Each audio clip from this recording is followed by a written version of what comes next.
إن الحمد لله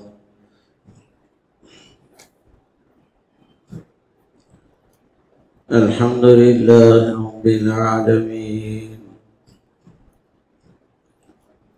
والعاقبة للمتقين، والصلاة والسلام على أشرف الأنبياء والمرسلين محمد وعلى آله وأصحابه أجمعين.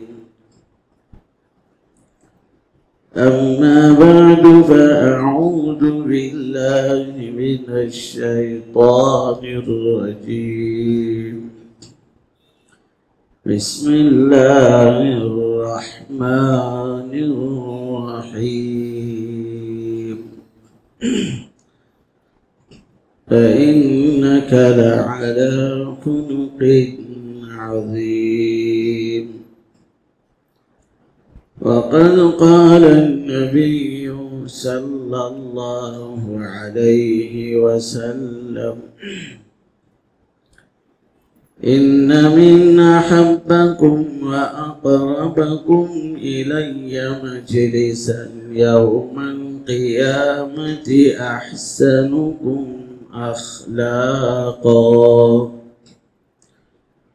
صدق الله العظيم وصدق رسوله النبي الكريم،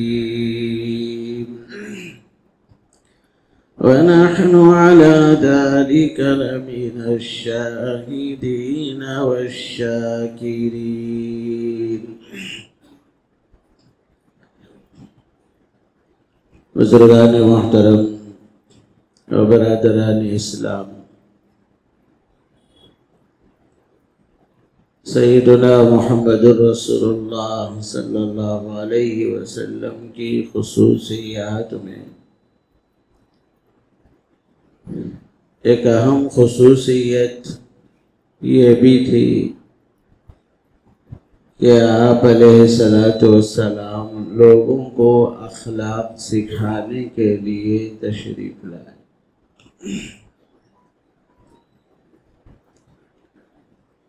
اسی لیے آپ نے مقصد کو بیان کرتے ہوئے فرمایا: انما بعثت معلما لأتمم مکارم الاخلاق۔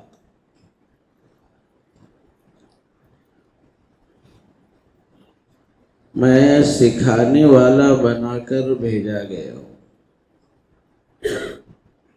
لأتمم مکارم الاخلاق، جتنے عمدہ اخلاق ہونی چاہیے ان سب کی میں نے نہ صرف تعلیم دی ہے بلکہ مکمل زبانی عملی طور پر تمہارے سامنے رکھ دیا ہے۔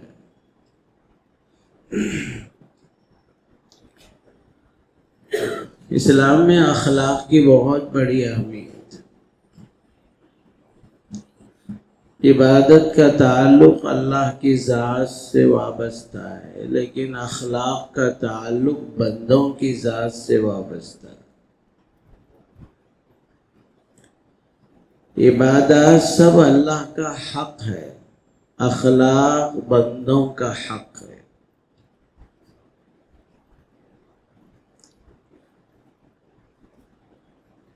بندوں کے حق سے مقابل میں اگرچہ اللہ کا حق زیادہ ہے، لیکن نتیجے کے اعتبار سے بندوں کا جو حق ہے وہ اللہ کے حق سے بڑا ہوا ہے۔ کس اعتبار سے؟ اس اعتبار سے کہ اگر اللہ کا حق ادا نہ کرے کوئی تو اللہ تعالیٰ معاف بھی کر دے گا۔ اللہ غنی ہے، ان کو کسی چیز کی حاجت نہیں ہے، لیکن بندے تو فقیر ہیں، بندے تو محتاج ہیں، بندے ضرورت مند ہیں۔ اگر کسی بندے کا حق دبا دے تو اللہ بھی معاف نہیں کرنے والے ہیں جب تک بندہ معاف نہ کرے۔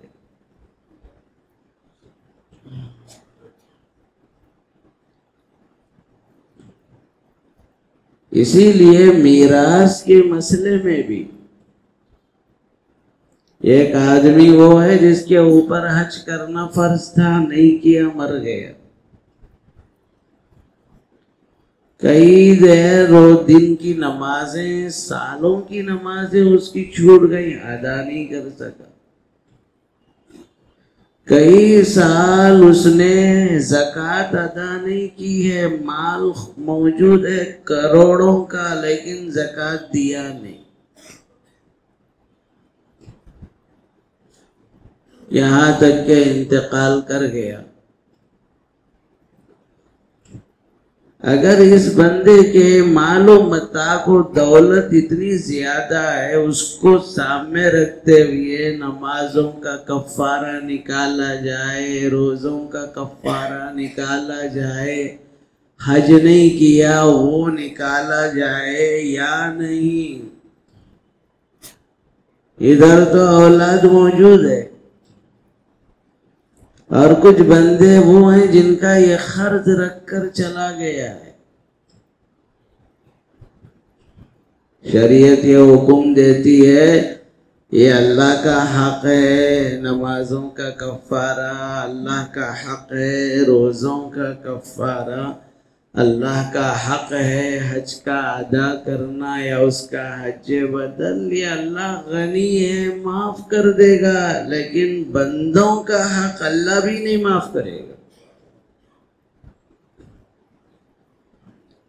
اس لیے شریعت یہ کہتی ہے یہ کوئی کفارے مت دو، یہاں جو قرضدار کھڑے بھی ہیں قرض ادا کرو۔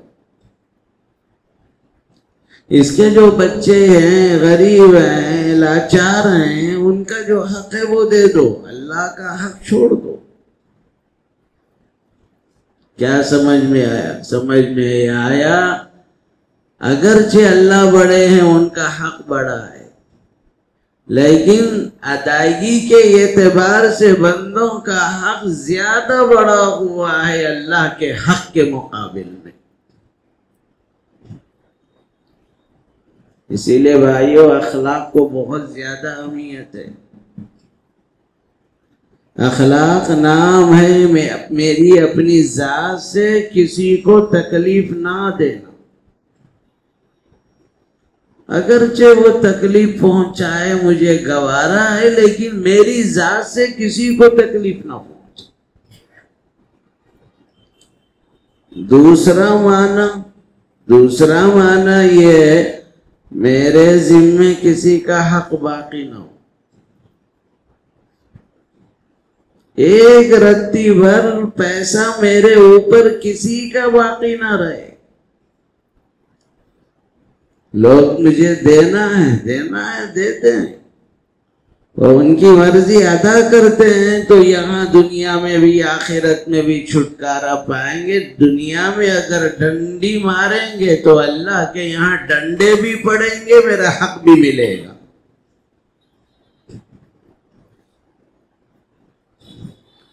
اس لیے اخلاق کو بہت زیادہ اہمیت ہے، اور یہ بھی یاد رکھو اخلاق کا اجر عبادت کے اجر سے بڑا ہوا ہے۔ نماز کے ثواب سے بڑھ کر اخلاق کا ثواب بڑا ہوا ہے، روزوں کے ثواب سے بڑھ کر اخلاق کا ثواب بڑا ہوا ہے،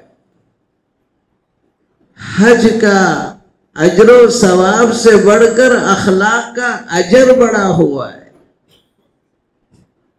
اسی لیے حدیث میں حضور اکرم صلی اللہ علیہ وسلم نے ارشاد فرمایا، بندے کے جب اعمال سامنے آتے ہیں تو اس میں جب اخلاق ہوتے ہیں تو اخلاق وزنی اور بھاری ہوتے ہیں، اور اس کے رکھنے سے پلہ نیکیوں کا بہت زیادہ چھپ جاتا ہے۔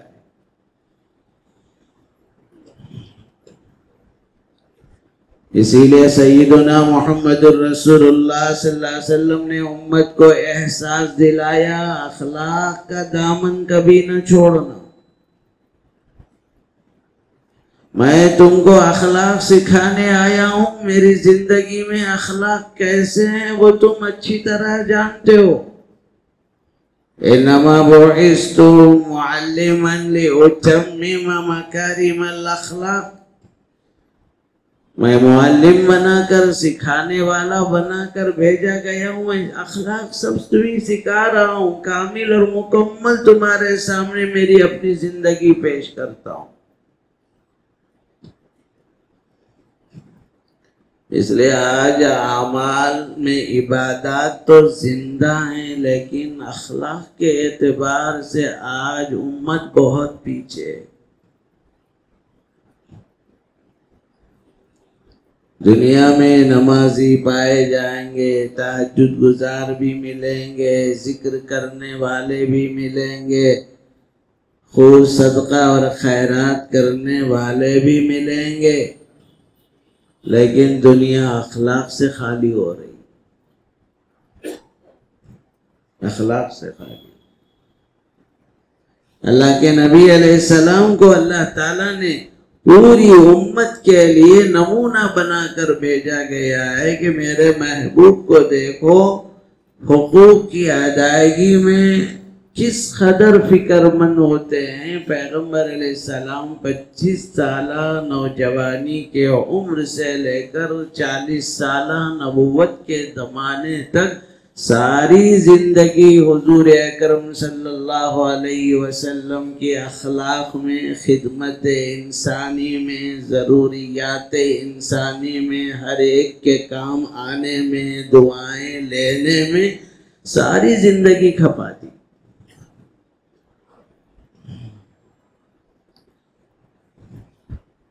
اسی لیے اللہ نے قرآن میں حضور کے اخلاق کی تعریف کی، إِنَّكَ لَعَلَىٰ خُلُقٍ عَظِيمٍ، بے شک میرے محبوب آپ اونچے اخلاق پر فائز ہیں، آپ اونچے اخلاق پر ہیں۔ قرآن یہ نہیں کہہ رہا آپ کے اندر بہت اچھے اخلاق ہیں، یہ نہیں کہہ رہا قرآن۔ اگر میں یہ کہتا ہوں میں کرسی پر ہوں تو کرسی میرے نیچے، میں کرسی کے اوپر ہوں۔ یہ کہا جائے میں چھت پر کھڑا ہوں تو چھت نیچے ہے اور چھت پر میں کھڑا ہوا ہوں۔ پر کا جب لفظ آتا ہے تو وہ چیز نیچے ہو جاتی ہے، سامنے والا اوپر ہو جاتا ہے۔ اللہ تعالیٰ حضور اکرم صلی اللہ علیہ وسلم کی تعریف کیسے فرماتے ہیں، میرے محبوب آپ کا مقام، آپ کا مرتبہ بہت زیادہ اونچا ہے۔ اخلاق بھی کیا ہیں؟ اخلاق بھی آپ کے نیچے ہیں، آپ اخلاق کے اوپر ہیں۔ وَإِنَّكَ لَعَلَىٰ خُلُقٍ عَظِيمٍ، اخلاق میں اتنے اونچے آپ ہیں، اتنے اونچے آپ پہنچ گئے، آپ اوپر رہ گئے، اخلاق آپ کے نیچے رہ گئے۔ کیوں؟ پیغمبر علیہ السلام کی وہ ہستی اپنی زندگی میں کسی کو تکلیف نہیں پہنچائی۔ اخلاق کا خلاصہ یہی ہے، میری ذات سے نہ میرے ماں باپ کو تکلیف ہو، میری ذات سے نہ میری بیوی کو تکلیف ہو، میری ذات سے نہ میرے بھائیوں کو تکلیف ہو، میری ذات سے نہ میرے بہنوں کو تکلیف ہو، میری ذات سے نہ میرے گھر کے پڑوسی کو تکلیف ہو، میری ذات سے نہ میرے دکان کے بازو دکاندار پڑوسی کو تکلیف ہو۔ یہ تکلیف نہ پہنچانے کا خلاصہ ہے اخلاق۔ اور جو جتنا قریب ہوتا ہے اس کا اتنا حق ہوتا ہے، اس کا اتنا حق ہوتا ہے۔ آدمی عام طور پر دوسرے کے حق ادا، اجنبی کے حق کی ادائیگی کی فکر میں رہتا، لیکن اپنے رشتہ داروں کی مدد میں لگے نہیں رہتا۔ صدقہ اور خیرات کا مسئلہ آیا تو طبیعت چاہتی میرے گھروں پر فقیروں کی لائن لگ جائے،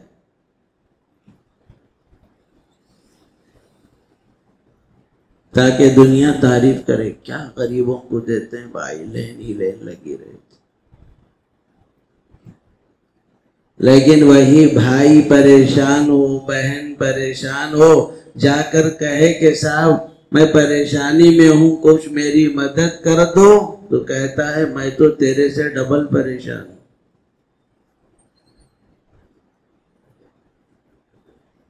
حالانکہ حدیث میں ہے تمہارے قریبی رشتہ دار کو ادا کرنے کا ثواب 2 ملے گا، اجنبی کو دینے کا ثواب 1 ملے گا۔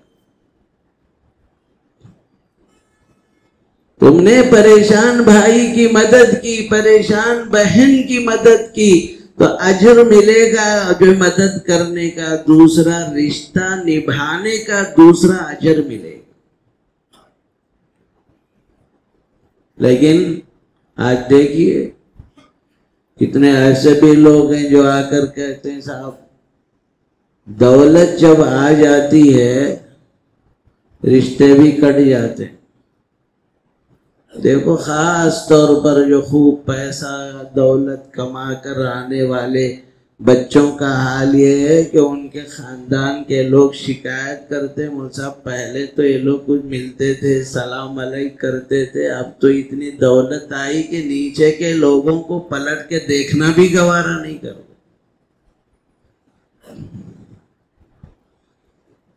سنو اچھی طرح سنو، اللہ کی عطا کردہ وہ دولت جو اپنے وطن میں نصیب ہو وہ افضل ہے پرائے ملک کی دولت سے۔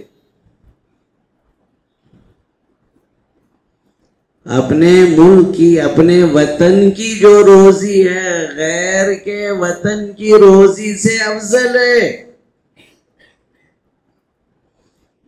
تمہاری روزی میں تمہارے باپ کا حصہ ہے، ماں کا حصہ ہے، بھائیوں کا حصہ ہے، بہنوں کا حصہ ہے، اس حصے کے علاوہ ہر پریشانی میں ان کی مدد کے لیے تم کمر بستہ ہو، تو پھر یہ زندگی زیادہ اچھا ہے کہ ماں کرہ رہی ہے، باپ تکلیفوں میں پڑا ہوا ہے، وہ دنیا بنانے نوٹوں کے کمانے میں لگا ہوا ہے۔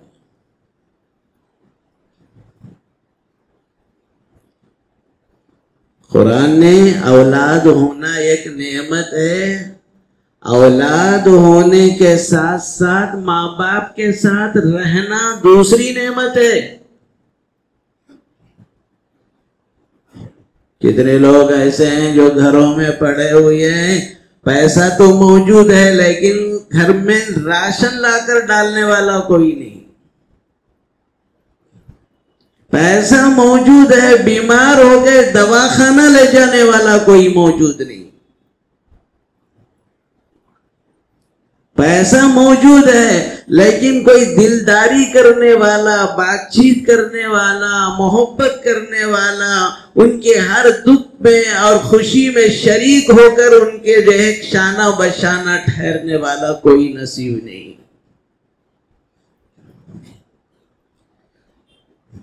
اس لیے یہ مینٹالٹی چھوڑ دو، ہر کوئی دیکھا کہ بس باہر باہر باہر۔ ارے اللہ کے بندو، اولاد کو اپنی بہت سے جو ہے بچے جو جا رہے ہیں تو ہماری نسلیں برباد ہو رہی ہیں، جا کر باہر جو ہے نکاح کر رہے ہیں، خاندان کے بچیاں محروم ہوتی چلی جا رہی ہیں، اور اولاد کتنی اولادیں ہیں جو گئی برسا برس اجنبی ملکوں میں پڑی ہوئی ہیں، اور حال یہ ہے اس قدر ماں باپ سے کٹے ہوئے ہیں، وہاں کے عیش و عشرت، وہاں کی دولت، وہاں کی آرامی، وہاں کی راحت میں ماں باپ سے بھی بچوں کا کنیکشن ٹوٹتا چلا جا رہا ہے۔ الغرض بھائیو، خلاصہ یہ ہے قرآن نے صاف کہا وَبَنِينَ شُهُودًا، لوگوں اولاد ہونا ایک نعمت ہے، شہودہ حاضر باش ہونا بھی ایک نعمت، حاضر باش ہونا بھی ایک نعمت۔ رسول اللہ صلی اللہ علیہ وسلم نے اپنے جو ہے رشتہ داروں کے ساتھ حسن سلوک کرنے کی تعلیم دی ہے. اپنے قریبی رشتہ داروں کا حق بندہ اسی وقت ادا کر سکتا ہے جب ان کے درمیان رہے گا، جب ان کی خدمت کرے گا. پیسہ ہی سب کچھ نہیں ہے، یاد رکھو. دولت جب آتی ہے تو دولت کا خاصہ یہ بھی ہے کہ وہ غرور اور تکبر پیدا کرتا. ایک عام متوسط کمانے والے اور ایک خوب دولت رکھنے والا جس کی تربیت نہیں ہوتی، جس میں اخلاق نہیں، زمین آسمان کا فرق ہوتا. اس لیے اخلاق سکھاؤ بچوں کو.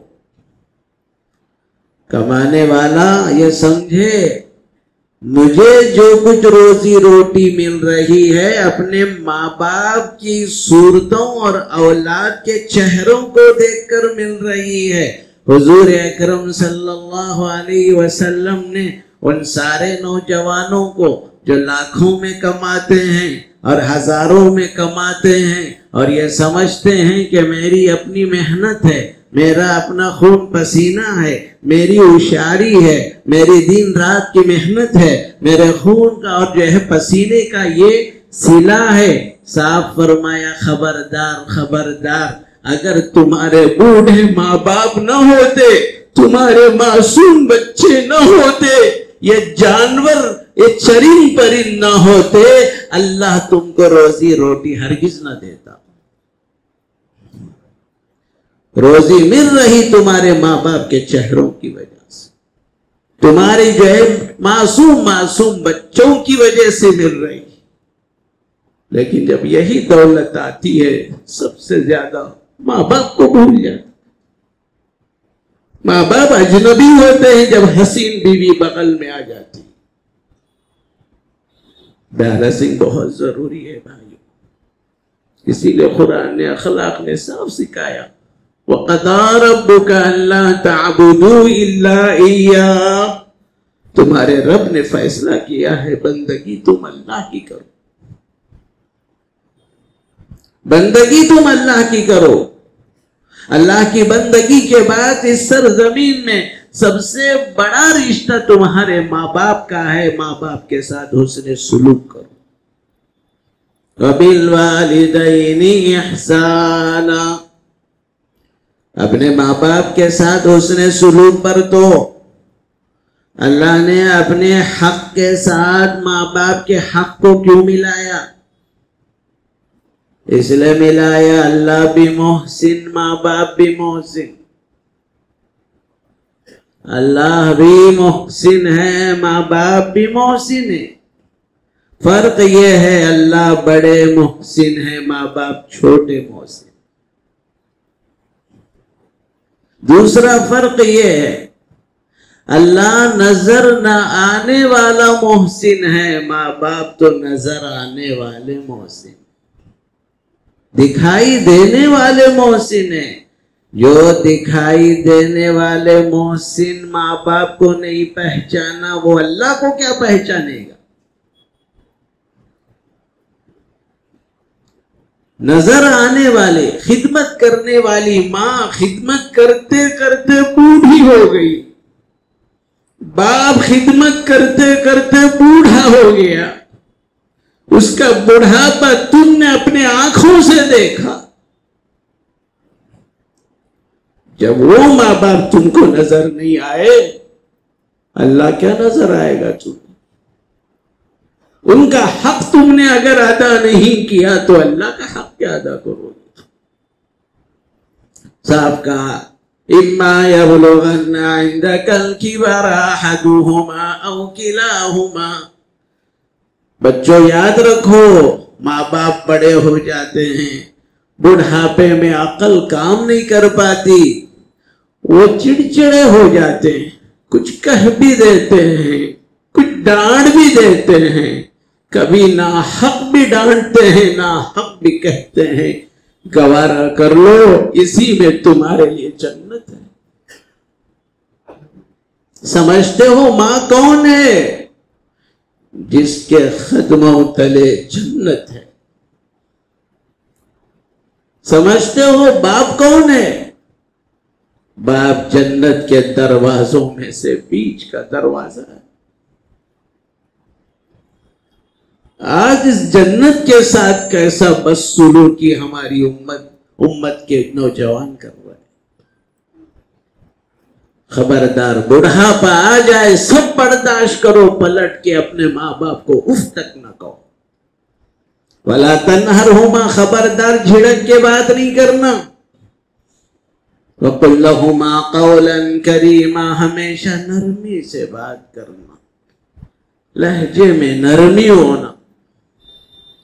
وَاخْفِضْ لَهُمَا جَنَاحَ الذُّلِّ مِنَ الرَّحْمَةِ، تکلیف میں آواز دے، بیمار ہیں آواز دے بیٹے کہہ کر کہو لبیک اماں حاضر ہوں، کہہ دو لبیک ابا میں حاضر ہوں، کیا حکم ہے؟